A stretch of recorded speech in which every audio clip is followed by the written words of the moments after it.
যাওয়ার জন্য বেশি কিছু লাগে না ভাই, বিশ্বাস করেন বেশি কিছু লাগে না।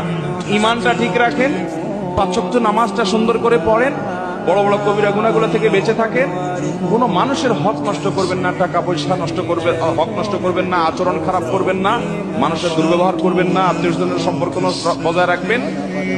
বাস এই মোটা মোটা কাজগুলো করেন, জান্নাতে যেতে পারবেন। আর আমল, সুবহানাল্লাহ, আলহামদুলিল্লাহ, জিকির, তাসবিহ, তেলাওয়াত, কোরআন খতম, মাহফিল শোনা, ওয়াজ করা, ওয়াজ শোনা, দান দক্ষিণা করা, তাহাজ্জুদ পড়া, নফল আমল, দোয়া, জিকির করতে করতে পাহাড় নিয়ে যাবেন।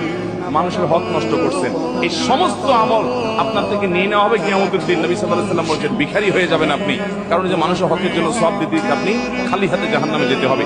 এই জন্য মানুষের হক কখনো নষ্ট করব, প্রতিজ্ঞা করব তো ইনশাআল্লাহ, কোনোদিন মানুষের হক নষ্ট করব না, বোনের হক নষ্ট করব না, ফুফুর হক নষ্ট করব না।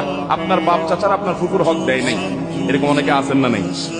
ওই সম্পদ বংশ পরম্পরায় আপনার ভাগে আসছে, কিন্তু আপনি জানেন আপনার ফুফুর হক দেয় নাই। আপনার দাদার সম্পদে আপনার ফুফুর হক ছিল কি ছিল না? আপনার দাদির জমি জমা থাকলে সেখানে আপনার ফুফুদের ভাগ ছিল কি ছিল না?